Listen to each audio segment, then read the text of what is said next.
আসসালামু আলাইকুম রহমতুল্লাহি ওবরকাতুহু। সম্মানিত দর্শক, দুর্বলের শাসন খুব ভয়ঙ্কর হয়। শাসক দুর্বল হলে তার মধ্যে মুনাফিকই প্রবল আকার ধারণ করে এবং তিনি নিজে আকণ্ঠ দুর্নীতিতে জড়িয়ে পড়েন। তার নৈতিক শক্তি থাকে না এবং তার শাসন আমলে দুর্নীতি রীতিমতো প্রাতিষ্ঠানিক রূপ লাভ করে। যে বক্তব্য দিয়েছেন মোহাম্মদ সক্রেটিস যে এমন একটা সময় আসবে যখন দুর্নীতিবাজরা উল্লাস নৃত্য করবে, যখন সবচেয়ে মূর্খ যে লোকটি সেটি ক্ষমতার চেয়ারে বসে থাকবে, জ্ঞানীরা বা পণ্ডিতেরা তাদের পাণ্ডিত্যের জন্য অনুশোচনা করবে। তো এই যে মোহাম্মদ সক্রেটিস, সেই বক্তব্যটি এখন কোন পর্যায়ে আছে বাংলাদেশের জন্য, আমেরিকার জন্য, ভারতের জন্য, সেটি নিয়ে আপনারা চিন্তা ভাবনা করুন। এই বিষয় নিয়ে আমি কোনো কথা বলতে চাই না, বা আজকে যে প্রসঙ্গটি নিয়ে আলোচনা করব সেই প্রসঙ্গের সঙ্গে শেখ হাসিনার, খালেদা জিয়ার, তারেক জিয়ার, ডক্টর শফিকের বা ডক্টর মোহাম্মদ ইউনূসের আদৌ কোনো সম্পর্ক আছে কি আছে না, এটা নিয়ে আমার কোনো ইন্ডিকেশন নাই, চিন্তাই নাই। আমি কেবলমাত্র একটা ভাব সম্প্রসারণ করার জন্য যে বিষয়টি নিয়ে আলোচনা করব, দুর্বলের শাসন খুব ভয়ঙ্কর হয়, এটার ঐতিহাসিক প্রেক্ষাপট বর্ণনা করব, যাতে করে আপনারা বুঝবেন যে শক্তিশালী মানুষ ক্ষমতায় বসলে কি হয় আর দুর্বল মানুষ ক্ষমতায় বসলে কি হয়। প্রথমে শক্তিশালী মানুষের সম্পর্কে বলে নিই। বেশি দূরে যাওয়ার দরকার নেই। আমাদের ভারতের দুজন শক্তিশালী শাসক ছিলেন, গিয়াসউদ্দিন বলবন আর সম্রাট আলাউদ্দিন খিলজি। গিয়াসউদ্দিন বলবন তিনি ২০ বছর ছিলেন প্রধানমন্ত্রী আর ২০ বছর ছিলেন সুলতান। আর তার আগে, অর্থাৎ প্রধানমন্ত্রী হওয়ার আগে, ইলতুৎমিশের জমানায় তিনি ছিলেন যে রাজকীয় গার্ড রেজিমেন্ট রয়েছে, এখন বাংলাদেশে যেভাবে এসএসএফ আছে, এই রাজকীয় গার্ড যে আছে, প্রাসাদরক্ষী, সম্রাটের দেহরক্ষী, সেই বাহিনীর প্রধান। এখন বাংলাদেশে ধরেন এসএসএফের একজন মেজর বা পিজিআরের একজন কর্নেল বা এসএসএফের যিনি প্রধান রয়েছেন একজন মেজর জেনারেল, তাদের দাপটে আপনারা তটস্থ থাকেন না। এমনকি যিনি এসএসএফের প্রধান হন, পুরো সেনাবাহিনীর মধ্যে তার একটা কর্তৃত্ব থাকে। এই মুহূর্তে যিনি এসএসএফের প্রধান আছেন, নিঃসন্দেহে তার ক্ষমতা কোনো অংশে কম নয়, বা ডিজিএফের প্রধান যিনি আছেন তার ক্ষমতা কোনো অংশে কম নয়। তো আমি গিয়াসউদ্দিন বলবনের কথা যখন বলছি, তখন দিল্লির সুলতান ছিলেন ইলতুৎমিশ, এবং ইলতুৎমিশ যখন সুলতান ছিলেন তখন গ্রেটার ভারত, আজকে যে ভারতবর্ষ তার বেশিরভাগ অংশ, আজকে যে পাকিস্তান, লাহোর, সিন্ধু বেশিরভাগ অংশ, আফগানিস্তানের বিরাট অংশ, এবং এই বাংলা ইলতুৎমিশের অধীন ছিল। তো বুঝেন সেই ইলতুৎমিশের এসএসএফ কত বড় ছিল। সেই এসএসএফের প্রধান ছিলেন গিয়াসউদ্দিন বলবন। তার সারাটা জীবন তিনি সৎ ছিলেন এবং খুব কঠোর ছিলেন। এতটা কঠোর ছিলেন যে তিনি যখন সুলতান ছিলেন, কোনো আমির উমরা মানে কোনো মন্ত্রী মিনিস্টারকে তিনি যদি ডাকতেন, ধমক দিতেন, চোখ গরম করতেন, তার চোখের দিকে তাকিয়ে অনেক মন্ত্রী এমপি প্রকাশ্য রাজ দরবারে প্রস্রাব করে দিতেন। ইতিহাসে লেখা আছে, পড়ে দেখুন। আলাউদ্দিন খিলজির অবস্থা একই। তিনি লেখাপড়া জানতেন না, নিরক্ষর ছিলেন, কিন্তু তার যে বীরত্ব, তিনি সেই মঙ্গল বাহিনীকে একাধিকবার ঠেকিয়ে দিয়েছেন। সমস্ত ভারতবর্ষের যে কোর্স অফ অ্যাকশন তিনি পরিবর্তন করে ফেলেছেন। তিনি যদি না থাকতেন, এই ভারতবর্ষের অবস্থা সেই বাগদাদের মতো হতো। হালাকেও আক্রমণ করার পর যেভাবে বাগদাদ তছনছ করা হয়েছে, দিল্লিও ঠিক সেইভাবে তছনছ করা হতো। পুরো মঙ্গল আক্রমণকে তিনি ঠেকিয়ে দিয়েছেন। ইলতুৎমিশ তদ্রূপ। তিনি মঙ্গলদের বিরুদ্ধে যুদ্ধ করেছেন না, যুদ্ধ করেননি, শুধুমাত্র বুদ্ধি দ্বারা, কূটনীতি দ্বারা তিনি পুরো চেঙ্গিস খানকে তিনি ঠেকিয়ে দিয়েছেন। তো এই দুজন মানুষ, গিয়াসউদ্দিন বলবন এবং আলাউদ্দিন খিলজি, তারা তাদের যে কঠোরতা দ্বারা, নিষ্ঠুরতা দ্বারা রাজ্য শাসন করেছেন, বহু হত্যা করেছেন, বহু মানুষকে তছনছ করে দিয়েছেন, এবং মানুষের মধ্যে আতঙ্ক কোন পর্যায়ে চলে গেছেন। একবার বাদশাহ আলাউদ্দিন খিলজি তিনি তার চিফ জাস্টিসকে ডাকলেন, প্রধান বিচারপতিকে ডাকলেন এবং প্রকাশ্য রাজদরবারে তিনি একটা ফতোয়া জানতে চাইলেন। তো চিফ জাস্টিস খুব রসিক মানুষ ছিলেন। তিনি আলাউদ্দিন খিলজির ইত্তেলা পেয়ে আর রাজদরবারে এলেন। তারপর বিষয়টি শুনলেন। তারপর তিনি বললেন যে জাহাপনা, অনুমতি দিলে এই বিষয়ে আমার বক্তব্য দেওয়ার আগে আমি কিছু একটি বাক্য উচ্চারণ করতে চাই। তো বলছে বলুন। তো চিফ জাস্টিস বললেন যে মনে হচ্ছে যে আজরাইল আমার ঘাড়ের কাছে এসে গেছে। আমি টের পাচ্ছি যে আজরাইল আমার ঘাড়ের কাছে এসে গেছে, আমার মৃত্যু খুব সন্নিকটে। তো এই কথা শুনে বাদশাহ হেসে দিলেন। বলে কেন আপনার এটা মনে হচ্ছে? বলে এমন একটা জটিল বিষয় আপনি আমাকে ডেকেছেন, আমি যদি কথা বলি, মিথ্যা কথা বলি, তাহলে কিয়ামতের দিন আল্লাহ আমার হলকম চেপে ধরবেন। আর যদি সত্য কথা বলি তাহলে আপনি এই মুহূর্তে আমাকে মৃত্যুদণ্ড দেবেন। এখন আমার কি করা উচিত আপনি আমাকে বলে দেন। আজরাইল বসে আছে। তখন বাদশাহ হেসে দিলেন। বাদশাহ হেসে দিয়ে বললেন, আলাউদ্দিন খিলজি হেসে দিয়ে বললেন যে আপনি সত্য বলুন, আপনার সেই সত্য যত নির্মম হোক আমি আপনাকে মৃত্যুদণ্ড দেব না। That was the administration, chief justice এবং সম্রাটের মধ্যে এই বক্তব্য। তো সেই ইতিহাস তৈরি করে গেছে প্রায় 22 বছরের শাসন আমলে, যেখানে তার শাসনের সে আমার নির্বাচনী এলাকা গলাচিপাতে চালের মূল্য যা ছিল, দিল্লিতে একই চালের মূল্য ছিল। দুধ, চিনি, আটা, ময়দা একই মূল্যে বিক্রি হতো তার রাজ্যের সর্ব জায়গাতে। এক চুল এদিক ওদিক হতো না। মাপে কেউ কম দিবে কল্পনাই করা যেত না।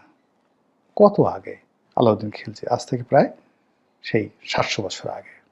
আর আমরা এত আধুনিক হয়ে এখনও দুধে ভেজাল দেয়া, মাছে ফরমালিন দেয়া, ওজনে কম দেয়া আমরা কমাতে পারছি না। তো এই যে শক্ত মানুষের শাসন পৃথিবীতে অনেক ইতিহাস তৈরি করে গেছে। আর দুর্বল শাসন, যখন শাসক খুব দুর্বল হয়ে যায় তখন কি হয়? দিল্লিতে যে কয়েকজন দুর্বল শাসক ছিলেন তাদের মধ্যে একজন ছিলেন ফিরোজ শাহ তুগলক। গিয়াসউদ্দিন তুগলকের মৃত্যুর পরে তার ছেলে মোহাম্মদ বিন তুগলক হলেন। তো মোহাম্মদ বিন তুগলক এরকম পাগলা রাজা ছিলেন, ভীষণ রকম পাগল। তিনি আলাউদ্দিন খিলজি বা গিয়াসউদ্দিন বলবনের সাথে তুলনীয় নয়। এক অদ্ভুত শাসন ব্যবস্থা তিনি উপহার দিয়েছিলেন। তো যাই হোক, সেই তার মৃত্যুর পরে কোনো উত্তরাধিকার খুঁজে পাওয়া যাচ্ছিল না। তখন তার এক আত্মীয়, চাচাতো ভাই ফিরোজ শাহ তুগলক, তাকে এনে সিংহাসনে বসানো হলো। ব্যক্তিত্ব দুর্বল, তারপরে চেহারা গোলগাল, এরপর লোভী, যত রকম মানুষের যে চরিত্র রয়েছে, চরিত্রহীনতার যা কিছু রয়েছে, সব কিছুই সেই ফিরোজ শাহ তুগলকের মধ্যে ছিল। তো ফিরোজ শাহ তুগলক ক্ষমতায় বসার পর তিনি প্রথমে যেটা মনে করলেন সেটা হলো আমাকে ক্ষমতায় যারা বসিয়েছে তাদেরকে কুনির জানাতে হবে। তিনি রাজ্যের যত আমির উমরা তাদেরকে ডেকে আনলেন, তাদের বেতন ভাতা বৃদ্ধি করে দিলেন। প্রকাশ্য রাজদরবারে বারবার বললেন যে এরাই আমার নিয়োগকর্তা। যারা এই সকল নিয়োগকর্তার বিরুদ্ধে, তুর্কি আমির উমরাদের বিরুদ্ধে কথা বলবে তারা আমার শত্রু, তাদেরকে আমি মেরে ফেলব। ফলে কি হলো? পুরো রাজ্যে শুরু হলো বিশৃঙ্খলা। আজকে আমরা যে মবের দেখছি, এই মব ফিরোজ শাহ তুগলকের জামানাতে শুরু হয়েছিল। আমরা যে তুগলকি কাণ্ড বলি সেটা ব্যক্তির তুগলকি কাণ্ড হলো বাদশাহ, যাকে বলা হয় সুলতান গিয়াসউদ্দিন তুগলকের কর্মকাণ্ডকে বলা হয় তুগলকি কাণ্ড। আর রাষ্ট্রে যদি তুগলকি কাণ্ড ঘটে সেটি হলো ফিরোজ শাহ তুগলকের ঘটনা। তিনি সুন্দরী রমণী পেতে চান, এই জন্য তিনি নিজে ঘুষ দেওয়া শুরু করলেন। সম্রাট নিজে বা সুলতান নিজে কার ঘরে সুন্দরী রমণী আছে সেই খোঁজ খবর নেওয়ার জন্য বিভিন্ন রাজপ্রাসাদের বিভিন্ন মহলের যারা পাইক পেদা রয়েছে তাদেরকে তিনি ঘুষ দিতেন। কার ঘরে সুন্দর ঘোড়া আছে সেই ঘোড়া কেনার জন্য, পাওয়ার জন্য তিনি ঘুষ দেওয়া শুরু করলেন। এটা ইতিহাসে লেখা, ব্যক্তিগত কথা নয়।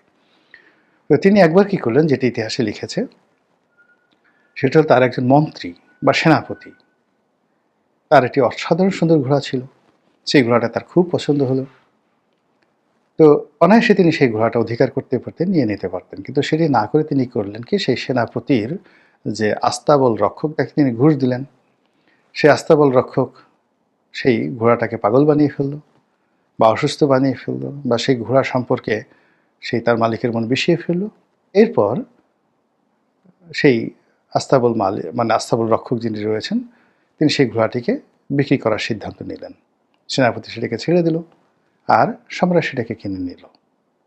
এই ছিল ফিরোজ শাহ তুগলকের দুর্নীতির আর চরিত্রহীনতার, দুর্বল ব্যক্তিত্বের লক্ষণ, যা কিনা পুরো রাষ্ট্রকে একটা মবের রাজ্য বানিয়ে দিয়েছিল। তো এই হলো মানে যাকে বলা হয় যখন একটা শাসক খুব দুর্বল হন। তো সেই দুর্বল শাসন যখন হয়, তখন বিভিন্ন পদ পদবীতে পাগল টাইপের লোক বসে যায়। মন্ত্রী পাগল হয়, এমপি পাগল হয়ে যায়, তারপরে সেনাপতি পাগল হয়ে যায়। রীতিমতো চারিদিকে একটা পাগলামি। এবং যখন এই ধরনের পাগলামি হয়, শাসকরা যখন পাগল হয়ে যায়, তখন সেখানে দক্ষিণপন্থা খুব জেগে যায়। মানে ধর্মবিশ্বাস, যে কোনো ধর্মবিশ্বাস এটি প্রবল আকার ধারণ করে। যেমন ধরেন গিয়াসউদ্দিন তুগলক যখন ক্ষমতায় ছিলেন, তখন তার ছেলে মোহাম্মদ বিন তুগলক, যার ডাকনাম ছিলেন জুনা খান, তো তিনি পাগলামি করতেন। কেমন পাগল ছিলেন, তিনি একবার নিজামুদ্দিন আউলিয়ার দরবারে গিয়ে বসে থাকতেন, আবার ঘুরে বেড়াতেন খালি গায়ে বিভিন্ন জায়গাতে। আবার তিনি যখন খলিফা হলেন বা তিনি যখন শাসক হলেন, তখন বাগদাদ থেকে একজন লোক এলো, যিনি কিনা সর্বশেষ যে উচ্ছেদকৃত শাসক খলিফা মুনতাসিম বিল্লাহ, তার দুঃসম্পর্কের আত্মীয়। এখন বাগদাদের খলিফার বংশধর, মানে যাদের রক্ত পবিত্র, যারা কিনা বেহেশতের সার্টিফিকেট দেন, বেহেশতের টিকিট দেন, ওই জমানাতে মধ্যযুগে এটাই ছিল যে বাগদাদের খলিফারা জাস্ট একটা সার্টিফিকেট ইস্যু করে দিতেন, এবং ওটা মাথায় নিয়ে পৃথিবীর তাবৎ শাসকরা নিজেদেরকে সেই আল্লাহর প্রতিভু, আল্লাহর খলিফা হিসেবে নিজেদেরকে মনে করতেন।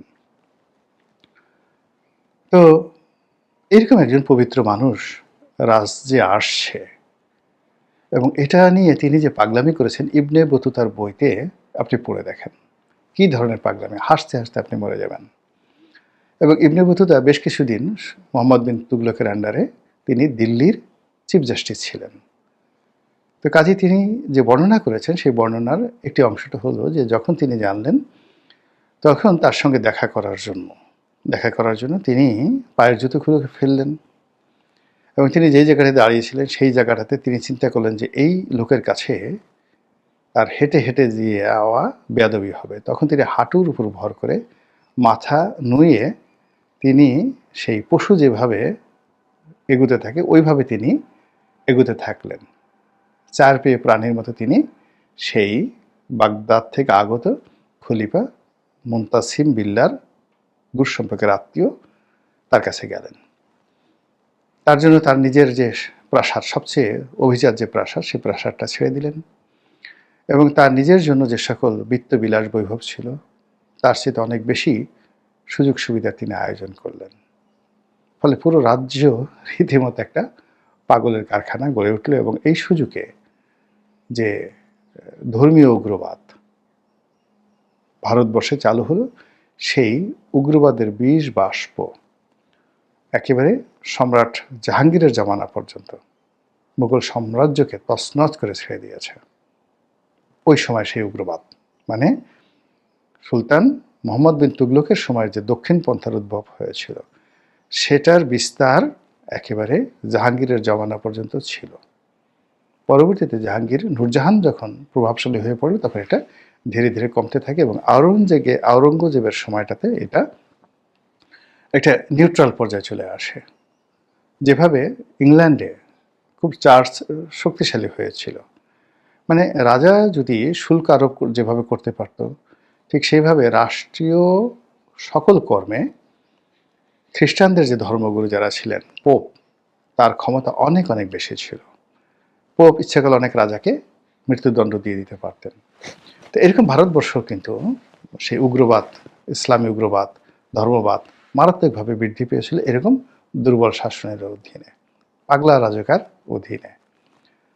তো যখনই এরকম দেখবেন যে কোনো একটা দেশে মানুষ বস্তুর সাথে অবস্তুগত বিষয় বেশি পছন্দ করে, তারপর কামনা, বাসনা, স্বপ্ন, এই তিনটি জিনিস মানুষের যে পার্থিব বিষয়, পরিশ্রম, অর্থ, বিত্ত, ব্যবসা বাণিজ্য, এইগুলোর চাইতে প্রেম, ভালোবাসা, বিশ্বাস, ধর্মাচরণ, এই জিনিসগুলো মানুষের জন্য মুখ্য হয়ে যায়। তারা মনে করে এর মধ্যেই তাদের মুক্তি। ধরে নেবেন যে সেখানে দুর্বল শাসন চলছে। এবং যখন ধর্মগুরুরা সেটা বৌদ্ধ হোক, খ্রিস্টান হোক, হিন্দু হোক, ইহুদি হোক, তারা সিংহাসনের প্যারালাল একটি শক্তি তৈরি করে ফেলে এবং মানুষদেরকে জমিনের পরিবর্তে আসমানের দোহাই দেয়। মানুষদেরকে জীবনে বেঁচে থাকার চাইতে মরে যাওয়ার জন্য তাদেরকে উৎসাহিত করে বেশি, এবং বাস্তব জীবনের চাইতে মরে যাওয়ার পরে যে জীবন, এই জীবনটাকে গুরুত্ব এমনভাবে দেওয়া হয় যেন মানুষ কাজকর্ম বাদ দিয়ে সারাক্ষণ শুধু তসবিহ নিয়ে হায় আল্লাহ, হু আল্লাহ, এ সকল কথা বলে তারা বেশি শান্তি পায়। এরকম একটা প্রচারণা চলতে থাকে। অথচ প্রায় সকল ধর্মে বাস্তববাদী হওয়ার যে বিধান রয়েছে, কাজ করার যে বিধান রয়েছে, নিজের পেটে যা কিছু ঢুকানো হয় বা নিজের মুখের মধ্যে যা কিছু ঢুকানো হয়, ওটা আপনাকে পরিশ্রম করে উপার্জন করতে হবে। এগুলো মানে কারো দান, কারো দয়া, কারো দাক্ষিণ্য, কারো লুটপাট, কারো টোল, চাঁদাবাজি, সেটা মানে ভেস্তের টিকিট বিক্রি করে হোক বা ওই ইজারাদারের টিকিট বিক্রি করে হোক, আপনি যে কোনোভাবে পরিশ্রম ছাড়া অর্থ উপার্জন করছেন, এটা যে কোনো ধর্মে, ইসলামে তো একেবারে 100% নিষিদ্ধ। এই যে কাজগুলো, এটাকে বলা হয় দক্ষিণ পন্থার উত্থান। এই উত্থান ফেরাউন জামানাতে হয়েছে, এটা কারুনের জামানাতে হয়েছে, এ উত্থান হিটলারের জামানাতে হয়েছে, এ উত্থান মুসলিনের জামানাতে হয়েছে।